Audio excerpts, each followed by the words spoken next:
الحمد للہ وکفا وسلام علی عبادہ الذین اصطفیٰ اما بعد فاعوذ باللہ من الشیطان الرجیم بسم اللہ الرحمن الرحیم اللہم اکفنی بحلالک عن حرامک واغننی بفضلک عمن سواک رب اشرح لی صدری ویسر لی امری واحلل عقدۃ من لسانی یفقہوا قولی رب زدنی علما رب زدنی علما رب زدنی علما۔ میرے تمام دینی بہن بھائیوں، السلام علیکم ورحمۃ اللہ وبرکاتہ۔ محمد صلی اللہ علیہ وسلم نے فرمایا ہے کہ اللہ تعالیٰ کو اوپر والا ہاتھ پسند ہے نیچے والے ہاتھ کے مقابلے میں، نہیں اوپر والا ہاتھ بہتر ہے نیچے والے ہاتھ سے۔ اور اللہ رب العزت اپنی کتاب میں جا بجا بے شمار دفعہ فرماتا ہے کہ یتیم کی مدد کرو، مجبور بے و غریبوں کی مدد کرو، مسکین کو کھانا کھلاؤ۔ جب لوگوں نے رسول پاک صلی اللہ علیہ وسلم سے فرمایا کہ یا رسول اللہ ہم کس طرح خرچ کریں، تو آپ نے فرمایا جو تم سے بچ جائے، یعنی اپنی ضرورتوں پہ خرچ کرو، باقی جو کچھ ہے وہ تم اللہ کی راہ میں دے دو، غریبوں کی مدد کرو، اپنے بھائی بہنوں کی مدد کرو۔ تو آج کل سیلاب میں جس طرح سے لوگ مدد کے لیے کھڑے ہوئے ہیں، تو اس کی یاد تازہ ہو جاتی ہے رسول پاک صلی اللہ علیہ وسلم کے دور کی اور صحابہ کرام کے دور کی، کہ جن کے گھروں میں کچھ نہیں بھی ہوتا تھا وہ کچھ نہ کچھ لے آتے تھے۔ حضرت ابوبکر صدیق نے اپنا سارا مال رسول پاک صلی اللہ علیہ وسلم کے کہنے پر پورا گھر کا ساز و سامان اللہ کی راہ میں دے دیا تھا۔ حضرت عمر نے اپنا آدھا سامان اللہ اور اپنی بیوی بچوں کے لیے آدھا سامان چھوڑا تھا، سب کچھ اللہ کی راہ میں دے دیا تھا۔ اور جس کو جو توفیق ہوتی تھی وہ کرتا تھا، کوئی اپنا باغ، کوئی اپنی زمینیں، کوئی اپنا کنواں، ہر شخص بے دریغ دین کی راہ میں خرچ کرتا تھا۔ آج ہم میں محمد صلی اللہ علیہ وسلم نہیں ہیں، لیکن ان کی تعلیمات روشن ہے ہمارے دل و دماغ پہ۔ بے شک زمانہ بہت آگے بڑھ چکا ہے، بہت معاشرتی برائیاں پھیل چکی ہیں، اس کے باوجود بھی لوگ اللہ کے راستے میں دیتے ہیں۔ اور اس وقت جو صورتحال پاکستان میں سیلاب کی ہے، اس میں بے دریغ لوگ جو ہیں مدد کر رہے ہیں، خدمت کرنے والے خدمت کر رہے ہیں، مال اور دولت خرچ کرنے والے مال اور دولت خرچ کر رہے ہیں۔ لیکن ایک بات ہمیشہ ذہن میں رکھیں کہ یہ حدیث کہ اوپر والا ہاتھ بہتر ہوتا ہے نیچے والے ہاتھ سے، اس کا مطلب کیا ہے؟ اس کا مطلب یہ ہے کہ لوگ بلا وجہ بے ضرورت ہاتھ نہ پھیلائیں اور ہر ہاتھ دینے والا بن جائے۔ اگر کوئی شخص کسی سے مدد لے بھی رہا ہے تو وہ بھی مدد دینے والا بنے، جہاں اس کو ضرورت محسوس ہو، جہاں وہ دیکھے کہ کوئی اور شخص کسی مجبوری میں مبتلا ہے، اس کی ضرورت ہے، تو آپ اس کو پورا کریں، تو آپ بھی دینے والوں میں بن جائیں گے۔ آپ صرف یہ نہیں سوچیں کہ ہماری قوم کا ایک حصہ بالکل اتنا محتاج اور غریب فقیر ہو جائے کہ وہ صرف لوگوں کے دینے پر آسرا کریں، اور ایک طبقہ ایسا بن جائے کہ وہ صرف دینے والا ہی ہو، اور کچھ طبقہ ایسا ہے کہ لوگوں کی چوری اور ڈاکہ ڈالنے والا ہو، کہ وہ لوگوں کی جیب میں سے پیسہ نکالتا ہو، بینکوں سے پیسہ لوٹتا ہو، اور اپنی مال و دولت بنا کے اس غریبوں کے پیسے کو، خون پسینے کی کمائی کو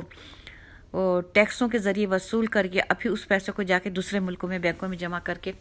اپنی آگے کی نسلوں کو پروان چڑھا رہا ہے حرام کی کمائی سے۔ ایسے بھی لوگ ہیں، لیکن میں یہاں بات کر رہی ہوں ان لوگوں کی جو بے دریغ اس وقت اللہ کی راہ میں خرچ کر رہے ہیں۔ اللہ تعالیٰ کی بے شمار رحمتیں ان پہ ہوں گی، لیکن ایک بات اپنے ذہن میں رکھیے کہ ہمارے ملک میں مسلسل سالہ سال سے یہی سلسلہ چل رہا ہے کہ زلزلے آتے ہیں، تباہی ہوتی ہے، سیلاب آتا ہے، اور پھر عام عوام جو ہے بے دریغ پیسہ خرچ کرتی ہے۔ سب کے دل میں درد جاگ اٹھتا ہے، سب کو احساس ہوتا ہے کہ لوگ سو کیسے رہیں، معصوم بچوں کو دودھ مل رہا ہے کہ نہیں، کھانا مل رہا ہے کہ نہیں، غریب مجبور کو دوا مل رہی ہے کہ نہیں، لباس ہے کہ نہیں، سب کچھ سیلاب سب کچھ تباہ کر دیتا ہے۔ سیلاب ہو یا زلزلہ ہو، طوفان ہو، جو کچھ بھی ہو، یہ قدرتی آفات ہیں جو انسان کو بالکل بے بس کر کے رکھ دیتی ہیں، اور انسان کو پتہ چل جاتا ہے کہ ہماری اوقات کیا ہے، کہ اللہ کی ایک ذرا سی ناراضگی، ایک ذرا سی سا غصہ ہماری زندگی کو تہوالا کر دیتا ہے، دنیا زندگی الٹ پلٹ ہو کر رہ جاتی۔ لیکن ایک بات پر سب کا اجتماع ہونا چاہیے کہ ہم جب لوگوں کی مدد کر رہے ہیں تو اس طرح مدد کریں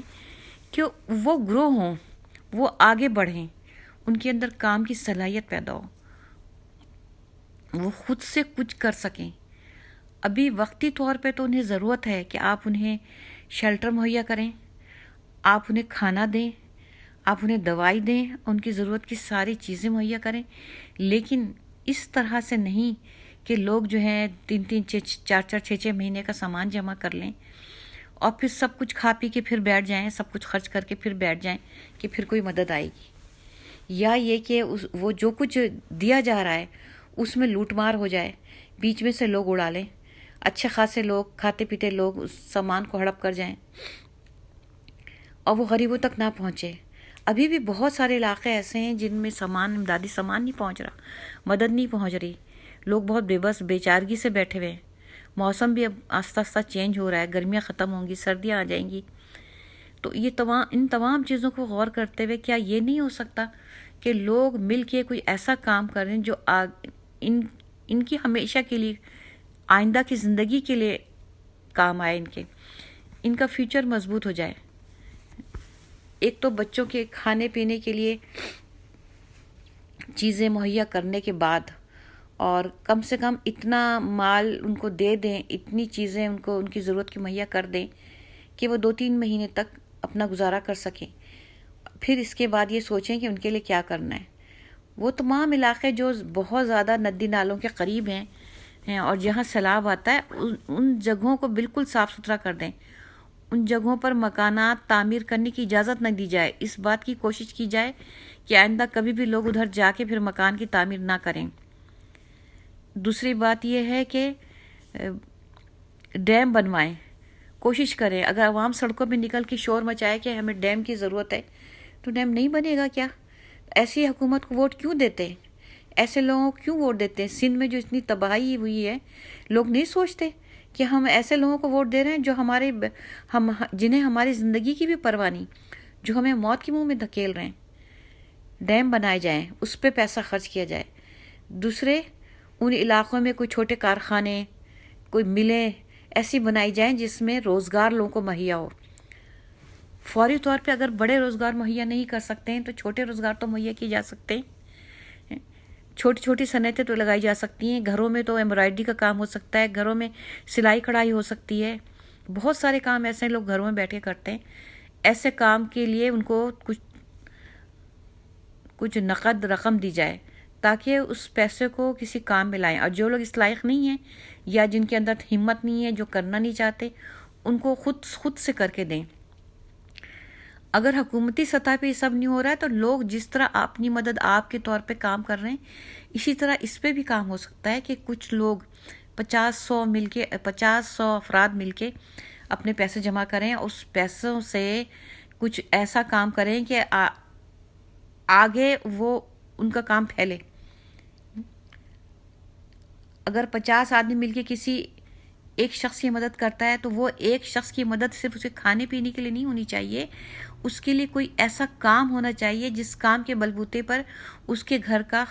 خرچہ چلے، اور پلس اس کو بھی مزدور ملیں، اس کو بھی کام کرنے والے ملیں، تاکہ اس چیز سے آگے لوگوں کو بھی روزگار ملے اس کام سے۔ دکانیں کھول کے دیں، دکان پہ کسی کے پاس اگر دکان مہیا ہے، زمین ہے، تو اس کو سامان دے دیں، اور اس کو یہ کہیں کہ بھئی تم اپنے ساتھ 2-4 لوگوں کو اور ہائر کرو اور اس سے کام لو۔ تو مل جل کے ایسے کام کریں تاکہ ہماری معیشت بہتر ہو، ہمارا ملک بھکاری نہ لگے۔ کیا اچھا لگتا ہے آپ لوگوں کو کہ ہر تھوڑے دن بعد سیلاب آتا ہے، ہر تھوڑے دن بعد زلزلہ آتا ہے، اور بس ہم مانگنے والے بن جاتے ہیں؟ قومی سطح پہ مانگا جاتا ہے ہمارے ملک کا وزیر اعظم، کیا عزت رہ جاتی جب ہمارے ملک کے وزیر اعظم، صدر، وزیر خارجہ جا کے دوسرے ملکوں میں ہاتھ پھیلاتے ہیں؟ کبھی آپ نے کسی یورپی ممالک کو دیکھا؟ کبھی آپ نے مغربی عوام کو دیکھا؟ کیا مصیبت یہاں نہیں آتی؟ مصیبت ہر جگہ آتی ہے، مشکلیں سب جگہ آتی ہیں، لیکن وہ مل بیٹھ کے اپنی مشکل کو ٹھیک کرتے ہیں۔ یہ نہیں ہوتا بس فوراً کشکول ہاتھ میں لیا دوڑ لگا دی. لوگ بھی دیکھ دیکھ کے آپ کو تھک گئے ہیں، کتنا دیں گے لوگ. تو خدا را اس بات پہ سوچیں، لوگوں کو روزگار مہیا کریں، بچوں کے لیے اسکول بنائیں. جو کروڑوں بچے بالکل بے یار و مددگار بیٹھے ہیں، ان کو کوئی پڑھانے لکھانے والا نہیں، ان کے لیے اسکول کھولیں تاکہ وہ آگے چل کے اپنے آپ کو بوجھ نہ بنائیں اس دھرتی کا، بلکہ اس دھرتی کے لیے کارآمد ہوں. لوگوں سوچو، اس بات پہ غور کرو اور لوگوں کی مدد اس طرح سے کرو کہ وہ مدد ان کے لیے ان کو ہاتھ پھیلانے سے روک دے. پھر ایک بار مدد لے کے وہ دوبارہ ان کے ہاتھ دوسروں کی مدد کے لیے اٹھیں، اپنی مدد کے لیے آگے نہ پھیلیں، کیونکہ اللہ تعالیٰ بھی اوپر والا ہاتھ پسند کرتا ہے. واخر دعوانا الحمد للہ رب العالمین. آمین سو آمین.